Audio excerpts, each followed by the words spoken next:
और जो मांस मछली अंडे नहीं खाते हैं उनको ये रोग नहीं लगेगा। अगर लग भी गया तो ये उसका कुछ बिगाड़ नहीं पाएगा। तो अव्वल तो किसी को ये रोग आया होगा तो चुपचाप अपने आप ही चला गया, पता ही नहीं चला। आप सभी को प्यार भरी राधा स्वामी जी। देखिए, जो आज का सत्संग का विषय है उसमें महाराज ने बताया कि सत्संगी को कभी भी रोग नहीं लगता, और अगर लगता भी है तो वह रोग अपने आप चला जाता है। सत्संगी में इतनी सामर्थ्य होती है कि वह उस रोग से लड़ सके और भगवान की भक्ति कर सके। प्रभु की भक्ति करने वाले इंसान कभी दुखी नहीं हो सकता। वह इंसान अपने मंजिल तक अपने कर्तव्य में पूरी तरह से सफल होता है। और साथ ही महाराज ने बताया कि आप कभी भी मांस मछली शराब वगैरह का नशा मत करो। ये नशा आपके जीवन को बर्बाद कर देगा और आपको हमेशा के लिए गिरा देगा।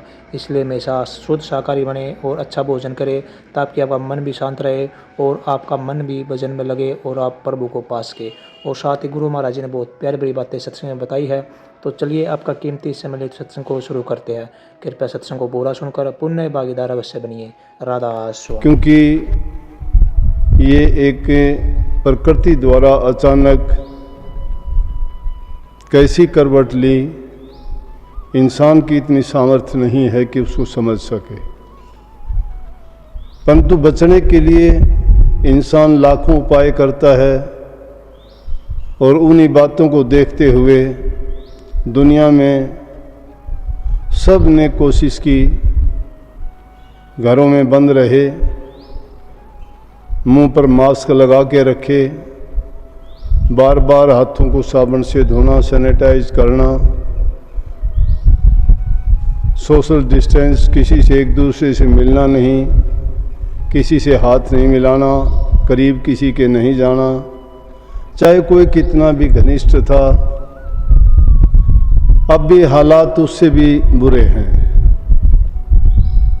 शुरू में कहते थे गर्मी होगी, गर्मी में ये वायरस ख़त्म हो जाएगा। कयास लगाए जा रहे थे, दवाई की खोज हो जाएगी, ये ख़त्म हो जाएगा।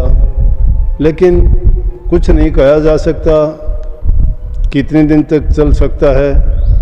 हाँ, इतना है उसमें सावधानी बरतने की जो ज़रूरत थी, जो आवश्यकताएं थी, जो सरकार द्वारा दिशा निर्देश थे, तो ये बात एक खुशी की बात थी कि आप सब ने बखूबी उसको निभाया। जो आदेश आपको किया गया था, पूरे आदेशों की पालना की। एक सत्संगी भी कभी इस दौरान में सत्संग भवन में नहीं आया, चाहे वो 5 किलोमीटर के फासले पर रहने वाला था, चाहे उसका कितना भी ज़रूरी काम था। ये देख के मुझे यकीन आया कि सत्संगी कम से कम इतना तो सीख गए हैं कि वो कही हुई बात का पालन करते हैं। और इस रोग से जीतने का सबसे अच्छा तरीका भी यही था, और इसकी कोई दवा दारू, कोई इंजेक्शन वगैरह नहीं था। दुख तो बहुत होता है। गुरु पूर्णिमा का सत्संग हमारे लिए सबसे बड़ा त्यौहार था। आप लोग सब यहाँ आते, एकत्रित होते, सेवा करने का मौका मिलता, मिल बैठ के भोजन प्रसाद लेते, सत्संग का आनंद उठाते। कितने दिन के बाद मिलन होता, और इस गुरु पर्व को हम कितनी खुशी से मनाते। लेकिन ये हमारे अकेलों के साथ नहीं, सबके साथ ऐसा ही हुआ है। फिर भी मैंने प्रयास ये किया इस दौरान में कि आपको सत्संग से वंचित नहीं होने दिया। 1 घंटे का समय मैंने आप लोगों के लिए इसीलिए निकाला, और वो बिल्कुल आप लोगों के लिए अच्छा भी रहा। क्योंकि बहुत से सत्संगियों के बाद जो टेलीफोन आए, संदेश उनके आए, तो कितने लोगों ने ये बताया कि जी हम तो डिप्रेशन में चले गए होते, हमने दवाइयाँ स्टार्ट कर दी थी, लेकिन जब से सत्संग का कार्यक्रम आपका हुआ, और सत्संग सुनने के लिए पहले ही 1 घंटे पहले इंतज़ार करने लग जाते थे, सत्संग सुनने के बाद उसको 2-3 बार सुनते थे, ये पता ही नहीं लगा हमें कि हमें कोई किसी प्रकार की इस बीमारी के कारण अकेलापन, या कोई चिंता, या कोई भय, या कोई किसी प्रकार की हमें ये नज़र आई हो कि हमारे जीवन में कोई ऐसी रुकावट आई है। जो लोग दवाई पे चले गए थे उन्होंने भी दवाई छोड़ दी और उन्होंने बड़ा खुशी का इजहार किया। उस बात को देखते हुए मैंने लगातार उसको जारी रखा, 100 सत्संग लगातार किए और उसके बाद भी सार वचन प्रथम भाग को 13 हिस्सों में बांट के मैंने आपके सामने बहुत सरल करके समझा के और इतनी अच्छी तरह पेश किया कि जो सत्संगी कभी सार वचन को पढ़ते भी नहीं थे, जानते भी नहीं थे और पढ़ते थे तो उसका मतलब समझ में नहीं आता था, उनकी भी इतनी रुचि बढ़ी कि सब ने बड़े खुशी खुशी से ये कहा कि हमें तो सार वचन की बातें अब समझ में आई। तो निश्चित रूप से आप उदास होंगे इस बात को लेके, लेकिन खुशी इस बात की होगी कि हम सब सत्संगी बिल्कुल अच्छी तरह से सेहतमंद और भले चंगे हैं। मुझे किसी सत्संगी की ये रिपोर्ट नहीं मिली कि किसी को इस वायरस के कारण एक दिन भी बुखार आया हो, क्योंकि सब ने पालना के 6 मार्च के सत्संग में जब ये बात चली थी, मैंने सबके सामने कही थी, रिकॉर्डेड है वो सत्संग में, कि जो लोग किसी प्रकार का नशा नहीं करते, हुक्का, बीड़ी, पान, तम्बाकू, शराब वगैरह सब नशीली चीज़, जिसका भी किसी भी नशीली चीज़ का प्रयोग नहीं करते हैं और जो मांस, मछली, अंडे नहीं खाते हैं, उनको ये रोग नहीं लगेगा। अगर लग भी गया तो ये उसका कुछ बिगाड़ नहीं पाएगा।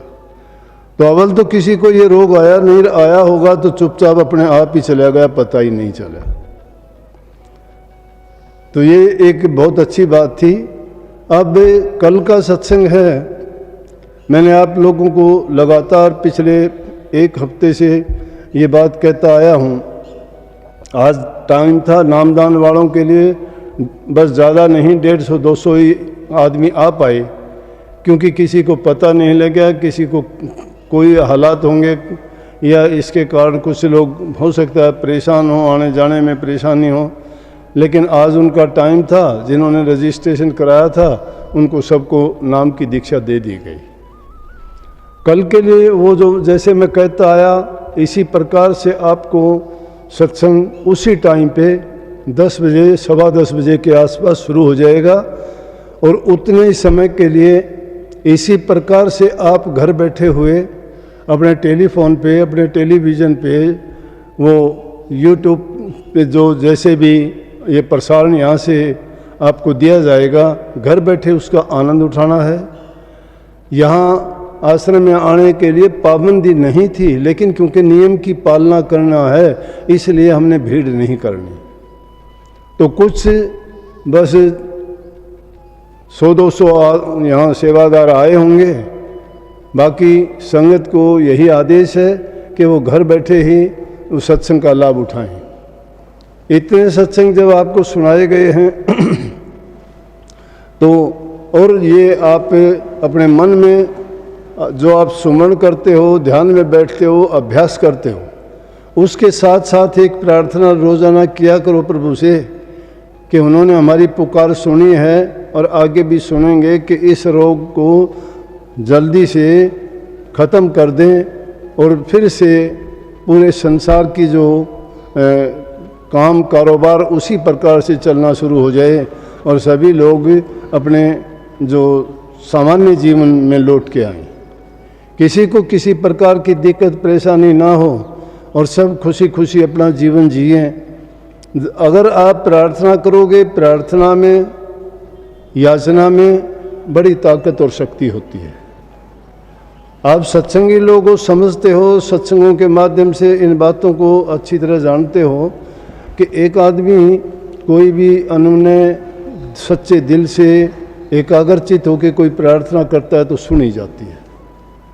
जब यहाँ हम किसी आदमी से कोई बात कहते हैं, उनसे भी अपना काम करवा लेते हैं, तो प्रभु तो सबकी इच्छाओं को पूरा करने वाले हैं, वो सब के बारे में सब जानते हैं। अगर सच्चे दिल से हम उनके सामने ये अर्ज करेंगे, पुकार करेंगे, तो हमारी प्रार्थना सुनी जाएगी और बहुत जल्दी ये रोग भी जिस प्रकार से आया है उसी प्रकार से ढल भी जाएगा। इसको शायद दवाई की और उसकी इंजेक्शन की ज़रूरत भी नहीं पड़ेगी, क्योंकि जो चीज़ इस प्रकार से आती हैं वो ऐसे ही चली भी जाती है।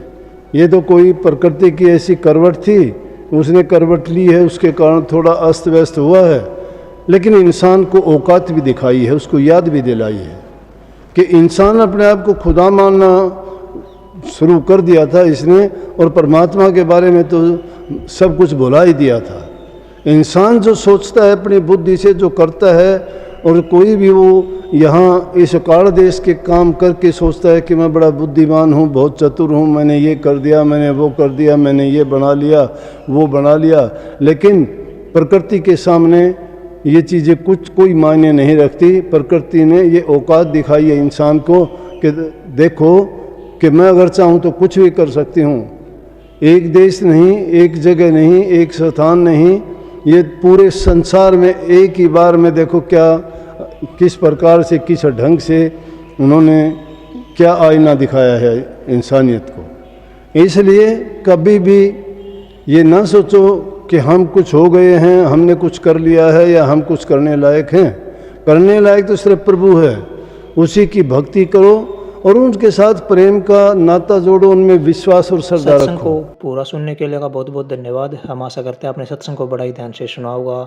तो जैसे प्यारे सत्संग जी, आपने सत्संग में सुना, महाराज जी ने बताया कि जिस तरह लॉकडाउन में सत्संग का कुछ नहीं बिगड़ा, जैसे लॉकडाउन हुआ, कोरोना हुई, उसमें सत्संगी बीमार नहीं पड़े, उनको कोरोना नहीं लगी, उसी प्रकार अगर हम भविष्य में भी नाम का सुमरण करते हैं, हम सच्चे सत्संगी बनते हैं, तो हमारे जीवन में कोई भी बाधा नहीं आ सकती, किसी प्रकार कोई रोग नहीं आ सकता, कष्ट नहीं आ सकता। और अगर रोग, कष्ट और बीमारी आएगी तो उसको सत्संगी झेल सकता है और अपने मंजिलों तक अपने भगवान के चरणों में अर्पित हो सकता है। और जैसे महाराज जी ने बताया कि जो इंसान अच्छा भोजन खाता है उसका मन शांत होता है, सात्विक भोजन करने से उसके मन में अच्छे गुण आते हैं, लेकिन जो मांसाहारी भोजन करता है उसके गुण बिल्कुल मांसाहारी जैसे आ जाएंगे, वह बार बात पर गुस्सा करेगा और बिल्कुल एक दुष्ट की तरह बनकर रहेगा। तो इसलिए हमेशा अच्छा भोजन कीजिए, शाकाहारी भोजन कीजिए और अपने जीवन को पाक साफ पवित्र से बनाइए। और साथ ही अगर आपको सत्संग अच्छा लगा तो कमेंट बॉक्स में राधा स्वामी लिखकर पुण्य भागीदार अवश्य बनिए। मिलते हैं जल्दी एक नए और बहुत ही प्यारे प्रवचनों के साथ। तब तक के लिए आप हमें दीजिए राधा स्वामी।